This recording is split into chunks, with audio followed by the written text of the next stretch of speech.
अस्सलाम वालेकुम, आप देख रहे हैं पीए न्यूज एचडी और मैं हूं आपके होस्ट सादिया बतूल। शामिल करते हैं आज की अहम खबरें। पाकिस्तानी फनकारों के सोशल मीडिया अकाउंट्स भारत में दोबारा ब्लॉक। तकनीकी खराबी के बायस चंद पाकिस्तानी अकाउंट्स आरजी तौर पर खुल गए थे।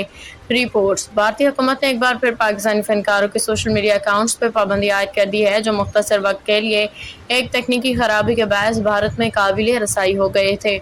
रिपोर्ट्स के मुताबिक जुमेरात की सुबह तक मावरा हुसैन, अहद रजा मीर और सबा कमर समेत कई पाकिस्तानी अदाकारों के इंस्टाग्राम, यूट्यूब, एक्स पे मौजूद अकाउंट्स भारत में दोबारा बंद हो गए हैं। भारतीय ज़राए का कहना है कि तकनीकी खराबी के बायस चंद पाकिस्तानी अकाउंट्स आर्जी तौर पर खुल गए थे, जिसे ये तासुर उभरा कि शायद महीनों से जारी पाबंदी ख़त्म कर दी गई है, ताहम फौरी तौर पर अकाउंट्स को दोबारा पाबंदी लगा दी गई है। याद रहे, ये पाबंदियाँ मई में पहलगाम हमले के बाद आयद की गई थी, जिसका इल्ज़ाम भारत ने पाकिस्तान पर लगाया था, जबकि पाकिस्तान ने इल्ज़ामात को सख्ती से मुस्तरद कर दिया था। न्यूज स्टूडियो से अब तक के लिए इतना ही। मजीद खबरों और अपडेट्स के लिए देखते रहिए पीए न्यूज एचडी।